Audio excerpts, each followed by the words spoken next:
Pois é, pessoal, o Lula tem um fogaréu para ele apagar dentro de Brasília.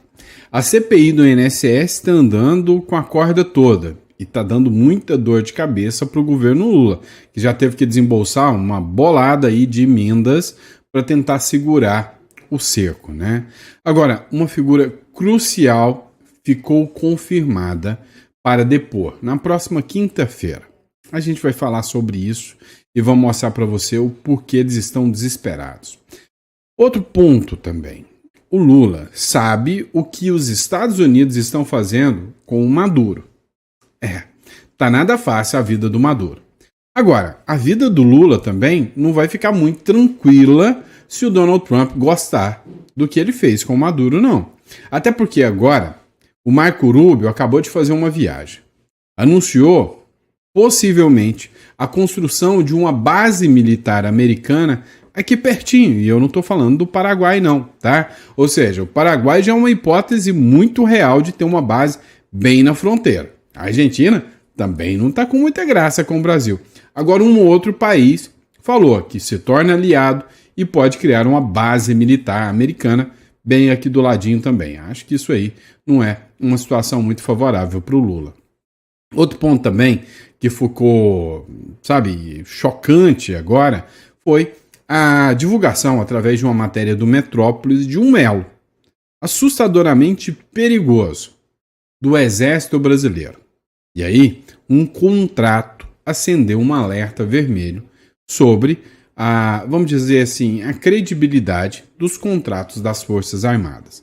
Vamos falar sobre tudo isso. Então, não me esquece de se inscrever no canal, curtir, compartilhar. Para você que é novo aqui no canal, busca um canal que quer trazer informação sempre com relevância, checando as informações, seja muito bem-vindo. Inscreva-se no canal para sempre receber as notícias em primeira mão com a melhor qualidade possível, tá bom? E para você que busca uma residência fora do Brasil, a segurança de um país que te dá garantia de uma estabilidade jurídica para você empreender, para fazer um curso de medicina ou outro curso de graça, com educação de qualidade, o Uruguai vale muito a pena. Clica aqui na descrição, entre em contato conosco e agende uma consulta, tá bom? Bora para cima? Vamos começar de informação? Então, antes de mais nada, bora para informação. Pois é. Esse aqui ficou conhecido como careca do INSS e já está confirmada a oitiva dele agora, para quinta-feira. A CPI convoca o careca do INSS para depor na próxima quinta-feira. É o que diz a matéria. Pois é, a Comissão Parlamentar de Inquérito marcou para quinta-feira, dia 11, próximo agora, o depoimento do Antônio Carlos Camilo Antunes. Ficou conhecido como careca do INSS. Ele chegou até a entrar com uma ação, né, no STJ, se eu não me engano, pedindo que os jornais não o chamassem de careca do INSS. Pois é, talvez ele possa até processar as pessoas, né, processar os jornais agora pelo apelido jocoso que colocaram nele, né, careca do INSS, falando que é uma xenofobia contra calvos agora, contra carecas, né? Se essa moda pega, tem um aí que poderia ferrar muita gente com isso. Mas é o seguinte, o senador Carlos Viana, ele disse que autorizou a Polícia Legislativa a procurar ele e intimar o lobista, que ele vai ter que prestar depoimento e a possibilidade é que ele saia dali com ordem de prisão. Então, há muita gente especulando que ele pode fugir, né, da linha para não comparecer. Aqui a matéria diz o seguinte: houve dificuldade da secretaria em encontrar, por isso autorizei a Polícia Legislativa a fazer a intimação, informou o Carlos Viana. Além dele, também deve ser ouvido o empresário Maurício Camisotti. Pois é, matéria do Poder 360 aí, com informação relevante para vocês. Por que essa oitiva do careca do INSS, ou como ficou conhecido, né, careca do INSS, ou Antônio Carlos Camilo, por que essa oitiva dele pode se tornar, né, realmente um divisor de águas? Porque há quem diga que ele atuava como lobista ali dentro, ele que fez toda essa articulação para que essas pautas fossem aprovadas. E a partir disso, né, a partir dessa articulação é que conseguiu-se fazer tantos descontos. Inclusive, Ontem, a Câmara dos Deputados aprovou um projeto que impede os descontos em consignados dos aposentados. Se esse projeto passar, vai ser um projeto importante, vai ser uma pancada nos bancos e também nas associações, mas a possibilidade do Lula vetar, se for aprovado em todas as casas, é muito grande. Vamos lá, pessoal. Já ia falando aqui, né? O PCC na Faria Lima. Pois é, a credibilidade do Exército Brasileiro já não está lá muito grande. Eles não têm mais credibilidade, não têm mais orçamento, né? E aí, o Exército Brasileiro foi alvo agora de uma investigação que mostrou um contrato existente entre uma das entidades que foram investigadas ali na operação do carbono oculto, que é aquela que pegou um monte de gente do PCC. Existe um contrato que foi firmado entre o Exército e uma entidade vinculada ao PCC. PCC na Faria Lima. O Exército tem contrato com fintech alvo da Polícia Federal. O Exército Brasileiro ele tem um contrato com a BCAI, ou BK, Instituição de Pagamento Fintech, apontada como um, abre aspas, banco paralelo do mega esquema criminoso que envolve o primeiro comando da capital, PCC, e as operadoras da fintech da Faria Lima. Vocês viram que teve uma mega operação. Nessa mega operação que aconteceu, acabou pegando bilhões em operações em que o PCC articulava redes de bancos, fintechs, postos de gasolina. A verdade é que isso aqui vai pegar muita gente graúda, mas tem muita gente forte. E aí acabou tendo essa operação que foi articulada ali pela GAECO, lá em São Paulo. A instituição financeira que tinha um contrato com o Exército Brasileiro era responsável pelas maquininhas de cartão de crédito da Biblioteca do Exército.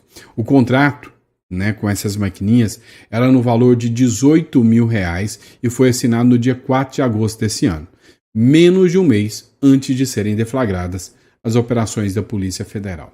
E aí, a grande questão que fica hoje, quando a gente levanta aqui o questionamento, é o seguinte: ora, não dá para se dizer que o Exército tenha qualquer vínculo com isso, óbvio, mas no mínimo, o Exército não era para ser o setor de inteligência? Não era ali que deveria, ter uma busca maior? Não era eles que deveriam estar indo atrás dos criminosos para estar fazendo contrato com os caras? Ou seja, mostra aí mais descrédito ainda com o Exército Brasileiro em relação ao Exército Brasileiro. É uma vergonha isso aí. Vamos lá, pessoal. Essa aqui é para quem está acompanhando a nossa novela preferida agora, Donald Trump versus Maduro. Se bem que tem um monte de seriado que a gente está assistindo, ou é um só com vários personagens. A gente acompanha o Trump contra o Alexandre de Moraes. Parece que o Moraes contra o Elon Musk já acabou. O Elon Musk deu aquela desaparecida básica, igualzinho acontece num seriado. Um personagem some, depois volta, depois reaparece. Pois é, agora uma figura que está marcante aí nessa história chama-se Marco Rubio. Pois é, essa matéria é do El País. O El País disse o seguinte: o Marco Rubio viajou para o Equador para cerrar, ou seja, para fechar com o Noboa, Daniel Noboa, a deportação de imigrantes de outros países. Tá, o foco aqui, entre o Daniel Noboa e o Marco Rubio, é fechar um acordo com que imigrantes de outros países que estão envolvidos no tráfico e no crime organizado sejam deportados. Possivelmente um grande acordo que foi feito com o Nayib Bukele, presidente de El Salvador. Olha só, Nayib Bukele fez o seguinte: pegou o país mais violento aqui da América Central, ou aqui não, de lá da América Central, Pegou o país mais violento, construiu uma mega prisão, colocou todo bandido dentro da prisão e agora todo mundo está cumprindo as penas, não se comete mais crimes. Ontem bateram uma marca histórica de 1000 dias sem um assassinato sequer dentro do país. Que sonho do Brasil, E aí agora o Nayib Bukele falou: olha, eu preciso rentabilizar em cima disso. Estados Unidos, eu tenho uma mega prisão e eu sei fazer o serviço.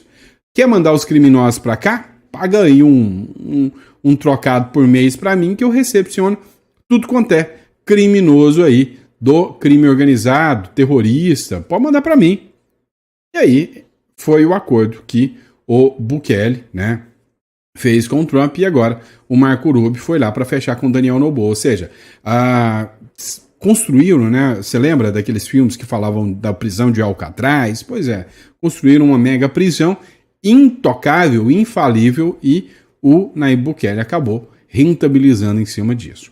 Agora, os Estados Unidos, como principal parceiro comercial e destino de 40% de toda a droga que passa pelo Equador, o Daniel Noboa aposta numa cooperação mais firme, que incluiria nessa negociação aqui, inclusive, né, um equipamento militar, fortalecimento de centros de inteligência e recursos para a luta contra a lavagem de dinheiro, né, lavagem de ativos, com a possibilidade de uma base militar estadunidense em solo equatoriano.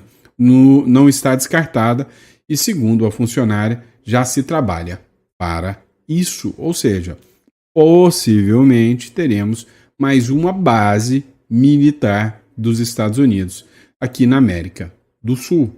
O que a gente vem percebendo? O Trump não quer deixar, né, outros países virem para cá e se estabelecerem. Fala, peraí, hoje com o alcance militar que está se tomando, com muita gente aí falando sobre a hipótese de estourar uma guerra, de estourar um embate militar com Rússia, com a China, eu não vou deixar a América aqui estar tomada por inimigos nossos, como é o caso do Maduro, e eu não vou deixar o Brasil se tornar uma nova Venezuela com um inimigo, um anti-americano aqui dentro, que é o Lula.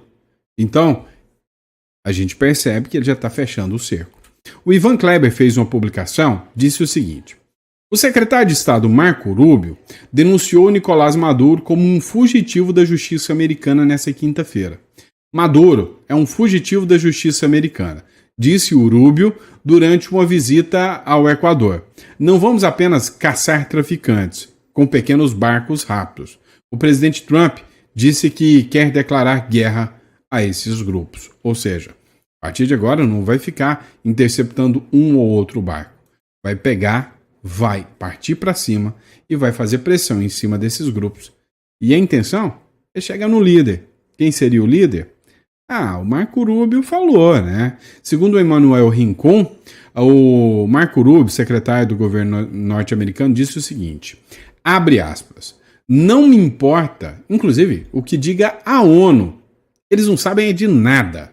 Nicolás Maduro é um narcotraficante acusado pelo grande júri de Nova York, que não deixam dúvidas. É um narcotraficante e um fugitivo da justiça estadunidense. Ou seja, sua cabeça está a prêmio porque é um fugitivo da justiça americana. Pois é, subiu o tom o governo americano em relação ao Marco Rubio, tá? Subiu o tom literalmente. Mas vamos falar da anistia. Tarcísio está articulando bastante sobre a anistia.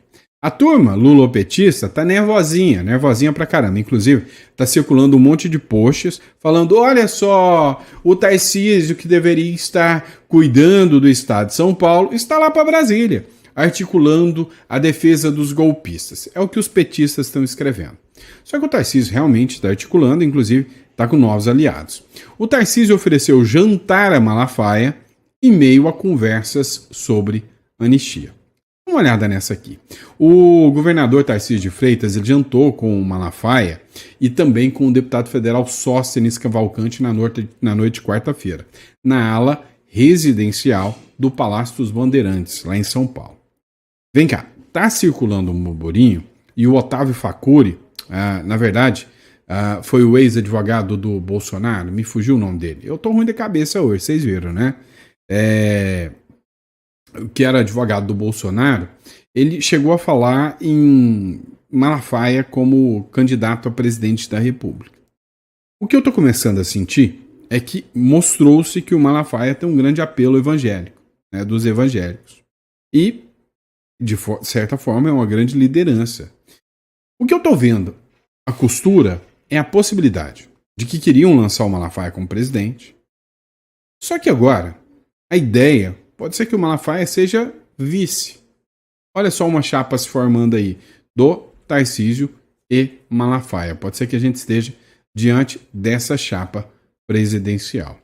O encontro, inclusive, foi oferecido pelo governador na sede do Poder Paulista, aconteceu logo depois que o governador paulista retornou de Brasília, onde participou de articulações pelo projeto da anistia aos envolvidos no ato de 8 de janeiro de 2023, né? Ou seja, os atos do 8 de janeiro. No jantar, os três teriam concordado que o benefício deve ser concedido a todos que se tornaram réus pelo Supremo Tribunal Federal, o que incluiria o ex-presidente Jair Bolsonaro e outros réus que estão sendo julgados pelo Supremo Tribunal Federal ao longo da semana. Abre aspas aqui para a fala do Silas Malafaia. A única diferença que existe entre quem está nessa farsa de pseudo-golpe é o tempo da condenação. Todos estão na mesma porcaria. Então, como é que dá anistia para um que não dá para o outro? Então, não vai dar para ninguém essa conversa, disse o pastor Silas Malafaia sobre o caso aqui. E aí veio também o Barroso, que está falando que teve uma conversa dele que foi distorcida, porque ele disse o seguinte, olha, não tem como, primeiro você dá a condenação e somente pessoas condenadas podem ter anistia. Isso ficou entendido como se fosse uma chave, uma deixa do Barroso falando, não, a gente vai aceitar a anistia. Só que a turma do STF está fazendo muita pressão sobre a anistia, não querem aceitar a anistia não. E aí o Barroso veio a público agora, através da Mônica Bergamo, e disse o seguinte, o Barroso nega que fez defesa de anistia para Bolsonaro e diz que não antecipa voto não. Engana que eu gosto, né? Não antecipa voto? Tá bom. Uma fala do presidente do Supremo Tribunal Federal, Luiz Roberto Barroso, sobre a possibilidade de anistia aos réus do 8 de janeiro, passou a ser utilizada nas redes sociais por bolsonaristas para turbinar a ideia de que o presidente Jair Bolsonaro pode, até ser sim, condenado pela corte por tentar um golpe de Estado no Brasil. Mas, no fim das contas, não será preso graças à aprovação de um perdão pelo Congresso Nacional. Em mensagem enviada à coluna Mônica Bergamo, o Barroso disse o seguinte, abre aspas. Indagado sobre anistia em um evento em Mato Grosso, disse que não achava que ela pudesse ser possível antes do julgamento e que, após o julgamento, entendia que passava a ser uma matéria para o Congresso. E segue, não defendia a ideia de anistia e, caso o tema seja judicializado, não omiti minha opinião sobre como o tribunal se posicionará. Nesse caso, nunca antecipo meu voto. Pois é, não convenceu não. A gente sabe que antecipa e antecipa muito. Agora, a gente precisa entender o seguinte. A anistia é uma pauta de Congresso. O STF acabou de declarar que vai travar uma guerra contra o Congresso se a pauta da anistia for aprovada. Isso não é um papel do STF, não. Isso é uma aberração. Isso é um atentado contra o Congresso Nacional. O STF não tem a capacidade de fazer isso. O STF tem que ser imparcial, julgar e nunca entrar em pautas políticas. A gente vai falar agora, inclusive, sobre o julgamento do Bolsonaro. Tem 2 pontos que eu preciso discutir contigo. Inclusive, um deles divulgado pelo Esperidião Amin. Espera aí para você acompanhar comigo. Olha só, o Esperidião Amin, que é um senador muito respeitado do estado de Santa Catarina, ele fez uma publicação. Nessa publicação, ele fez o seguinte comentário. Este advogado afirmou hoje, no julgamento, algo que venho dizendo há muitos dias. A suspeição do relator compromete esse julgamento. Eu coloquei para vocês o vídeo do Cristiano Zanin, advogado, ou melhor, ex-advogado do Lula. Hoje, o Cristiano Zanin é um dos ministros da Suprema Corte, que deveria ser declarado suspeito. O Moraes deveria ser declarado suspeito. O Dino deveria ser declarado suspeito. Ia sobrar quem? Entre nós. Ia sobrar a Carmen Lúcia e o Fux. Só. O resto é tudo suspeito. Agora, dá uma olhada aqui, né, nessa fala do advogado aqui. Acompanha comigo. Vejamos, Excelência, que aqui se trata das perguntas diretas. Nós não pegamos, por exemplo, quando o Ministério Público faz uma pergunta e o ministro relator se aproveita para fazer uma pergunta em cima, ou seja, que são perguntas originadas diretamente do ministro relator e diretamente do Ministério Público.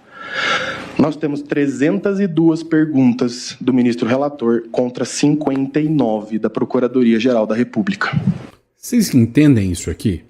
Enquanto o PGR, Paulo Gonet, fazia 52 perguntas de acusação, o Moraes, que não é o cara que tem que fazer a inquisição, é o cara que tem que julgar de forma imparcial, ele fez mais de 300. Ou seja, é uma aberração, é um absurdo.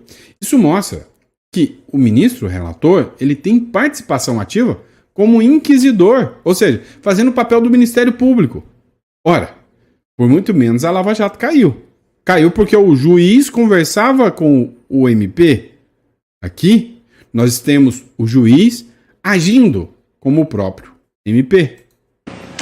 E aqui, Excelências, muito se indaga, mas somente perguntar a mais não quer dizer que houve uma violação propriamente. O juiz também pode produzir provas. Mas aqui nós temos um fato curioso. Uma das testemunhas arroladas, o senhor Valdo Manuel de Oliveira Aires, foi indagado pelo ministro relator a respeito de uma publicação dele nas redes sociais que não consta dos autos. Ou seja, nós temos uma postura ativa do ministro relator de investigar testemunhas. Por que o Ministério Público que não fez isso? Deu para entender? Ah, não. Então você está querendo usar só com o argumento de que o Moraes perguntou mais do que o próprio PGR. Quer dizer que ele está atuando mais do que a acusação? Sim, é óbvio. Mas vamos dizer que você vai ignorar a lógica e a razão e vai falar que isso não é suficiente. Vamos lá. O juiz perguntou sobre uma situação de uma rede social de um dos acusados que não está no processo. O resultado é: o juiz investigou por fora, porque quem faz a investigação é o procurador da República e coloca no processo. E o juiz só sabe o que está no processo. Tem um brocário jurídico que a gente fala o seguinte: o que não está nos autos não está no mundo. Ou seja, se não está no processo, o juiz não deveria nem saber, a não ser que fosse um fato público e notório. Por exemplo, que eu sou chato. Agora, se não é algo público e notório assim, ora, aí é porque andou dando uma bisbilhotada, uma investigada, e se investigou, deixou de ser juiz. Qual o papel do juiz julgador? Ou é o juiz inquisidor? O juiz é o imparcial, o juiz é o afastado da causa, porque o magistrado tem a iniciativa de pesquisar as redes sociais da testemunha. Não que o ponto não seja relevante, pode às vezes ser relevante, mas quem tem a iniciativa probatória, a quem compete o ônus da prova? Ao Ministério Público. Vejamos, Excelência, que aqui se... Pois é, o ônus da prova é do Ministério Público. Não é do juiz, de forma alguma. O que mostra, de forma clara, evidente e escancarada, que esse processo é uma exceção, um tribunal de exceção. Por quê? Porque não é regra. O que é uma exceção? É algo que não é regra. E a regra é que um juiz é imparcial. A regra é que um juiz não investiga. A regra é que o juiz não pode ser nem vítima. Aqui não. São todos inimigos do réu. Abriram uma exceção. A Constituição veda tribunais de exceção. E aí, tem mais uma publicação. José Neumann de Pinto. Para mim, um dos jornalistas renomados do Brasil. No início do julgamento do golpe, no STF, Moraes e Gonet defenderam a Constituição sem citarem nenhum dos seus preceitos, apelando, como de hábito, para o Código Penal do Estado Novo de Getúlio, de 1940. Não é ignorância, é confissão de que Estado de Direito é pretexto e não razão. Pois é, como a gente viu, em muitos e muitos casos, o afastamento aqui dos direitos e garantias de várias pessoas, até de meninas de 14, 15 anos, filhas de jornalistas aí, filhas do ex-presidente também. Então, o que a gente vê hoje no Brasil é, sinceramente, um dos momentos mais sombrios, mais sórdidos da história do Brasil. Vamos lá. Tem um assunto que está pairando muito sobre a política brasileira, que é sobre vista do ministro Luiz Fux. Luiz Fux deve pedir vista no julgamento da trama golpista? Entenda. Qual seria a lógica de um processo de vista? Deixa eu explicar para você. O que é vista de um processo? Quando um juiz acha que os fundamentos, os fatos que estão no processo não são suficientes, ele pede para ficar um tempo a mais com esse processo, geralmente 90 dias a mais, o que faria com que o processo do Bolsonaro fosse suspenso durante esse período, atrasaria todo o plano que foi feito para mandar o Bolsonaro para a cadeia logo. Agora, será que o Fux vai pedir vista nesse processo? O jornal Metrópolis debruçou sobre esse assunto. Vamos analisar esse trecho aqui. Doutor, será que os ministros conseguem fazer absolutamente tudo isso para 8 réus até a sexta-feira? Os ministros, eles têm muita prática nisso e têm assessoria.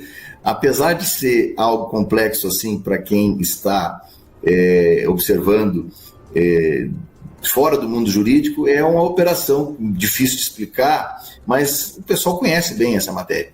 E isso aí, eles conseguem, talvez eu acho que na semana que vem não, porque na semana que vem vai ter o voto do ministro Alexandre de Moraes, que eu acredito que vai ir durante a terça-feira toda, né?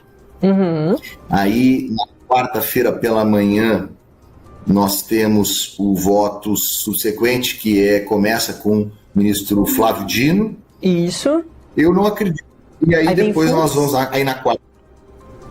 Aí vem Fux, que poderá fazer um voto com alguma divergência, que é o que se diz, né? Que ele é um juiz, um ministro mais permeável a alguns argumentos da defesa. Então, mas que ele não deve pedir vista, né, doutor? Porque ele acompanhou de perto o processo, né? A vista, na maioria das vezes, é pedida quando o magistrado entende que não conseguiu acompanhar, que faltou tempo, né? Justamente ele pede vista para conseguir ter mais tempo para ver a ação, né? Para ver o processo, as provas. E Luiz Fux, eu lembro, inclusive, que participou dos interrogatórios, de todos eles, dos 8. Esteve ali, fez perguntas, então tem um entendimento já de que pedido de vista Luiz Fux não deve fazer, mas que deve abrir divergências em relação também não às condenações, que ele deve concordar com as condenações, mas que deve aparecer ali a divergência mais no sentido das penas, né? Então, o que ela perguntou aqui é se o Fux deveria dar esse pedido de vista. Olha o que ele fala aqui. Isso é o que está se cogitando, né? O que se fala, né? É o que se diz por aí, dizendo que o ministro não pede vista porque, olha, pedir vista é um direito de qualquer um dos ministros. Eles podem pedir vista. A questão é, vai pedir vista? E qual a questão prática? Então, o que se diz é que o ministro Luiz Fux não teria necessidade de pedir vista, porque ele acompanhou todo o andamento do processo, inclusive em loco, em alguns momentos, o que não é comum. Agora, ele que vai decidir isso, sabe? Quem é o senhor dessa decisão é a dele. Então, ele pode entender que mesmo ele estando... Ou pode acontecer, por exemplo, uma discussão muito, muito quente ali no momento dos debates entre os ministros e alguém achar que... Agora, o que se comenta, o que se diz, é que esse processo ele está maduro para ser julgado já. As pessoas já conhecem muito bem esse processo. Embora o advogado de defesa do presidente Jair Bolsonaro, ontem, num esforço retórico e louvável, e ele disse que não conhecia todo o processo, porque ele queria criticar justamente o número da prova, o número de elementos de prova que tinham sido colocados ali dentro do processo, de maneira a prejudicar o entendimento da defesa, o que, olha, é verdade, assim, do seu ponto de vista, eu sou advogado de defesa, é muito complexo, a gente não tem todo o aparato que o Ministério Público tem e nem o tempo que o Ministério Público teve para juntar todas essas provas. Mas, enfim, voltando aqui ao assunto do pedido de vista, Como esse processo é um processo muito conhecido, e as questões são conhecidas, que não faria sentido o pedido de vista. Mas isso quem vai decidir é quem está ali na hora. O ministro Luiz Fux tem todo. Quem vai decidir é o ministro Luiz Fux. Tá, mas por que você parou para falar sobre isso aqui, Santos? São 2 pontos que a gente precisa falar. Primeiro, a ordem do julgamento. Primeiro a votar, ministro Alexandre de Moraes. Cá entre nós, ministro Alexandre de Moraes não tem nada mais a perder, é inimigo declarado do Bolsonaro. Quem não entende ou finge que não entende isso é mau caráter. Ponto. Segundo, é o Flávio Dino. Inimigo declarado do Bolsonaro. Diz que o Bolsonaro é pior do que o próprio demônio. Participou dos atos do 8 de janeiro, não como partícipe, mas como ministro da Justiça. Ele atuou ali dentro desse processo. E agora ele vai julgar um processo que ele atuou lá fora? Isso é um claro, caso de impedimento.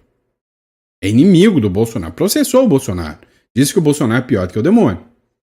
Vai julgar. Não devia. Vai condenar.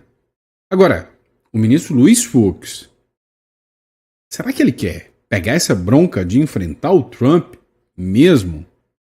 A Carmen Lúcia é a próxima a julgar. Depois do Dino é o Fux, depois a Carmen Lúcia e, por fim, o ministro Zanin, que tem muito a perder. Imagina no escritório dele sendo sancionado, esposa, filhos, todo mundo. Eu é que não julgaria o Bolsonaro nessa aqui, tá? Sinceramente. Então esse é o primeiro ponto. Segundo ponto. E se o Fux pede vista? Eu tenho 2 caminhos. Vamos entender. O primeiro caminho é o seguinte.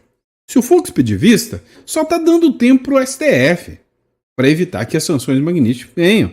Mas mais para frente a condenação vem. Se o Fux não pede vista e já julga logo, já deixa mostrar para todo mundo como está a situação e já abre espaço para o Bolsonaro fazer um recurso. E vai que esse recurso cai na mão do André Mendonça ou do Cássio Nunes. Não acredito muito. Então, a regra aqui é que, falando português claro, tanto faz com pedido de vista ou sem pedido de vista, vão condenar o Bolsonaro porque as sentenças já estão prontas. Agora, quem vai segurar o rojão até o final, entre esses 3 que eu falei, é que é interessante saber, quem vai encarar o Trump mesmo, tá bom? E é isso, pessoal, muito obrigado pela confiança, pela credibilidade, é um prazer, uma honra sempre estar aqui com vocês, poder bater um papo sobre política com vocês. Para quem ainda não entrou em contato com o nosso escritório, para pensar o seguinte, você tá vendo o Brasil a loucura que tá. Você tem um certo patrimônio, você tem que se proteger. Você quer mesmo que depois de uma postagem os caras venham atrás de você para pôr 17 anos, você vai fugir para ficar ilegal em algum país? Essa semana, uma moça que tinha saído para os Estados Unidos por causa do 8 de janeiro foi deportada porque estava ilegal lá. Não, meu amigo. Pense melhor. Procura uma forma de ter uma cédula, uma residência de outro país. O mais barato, mais rápido e mais fácil de você chegar chama-se Uruguai. É a melhor garantia. Dali, depois você faz um visto americano, nos procura, a gente tira para você um EB2NW de altas habilidades, pega um green card para você, mas primeiro, tenha um visto. Te garante, uma residência que te garante uma possibilidade de não ser alvo dentro da jurisdição brasileira. Tá bom? Obrigado, pessoal. Fiquem com Deus.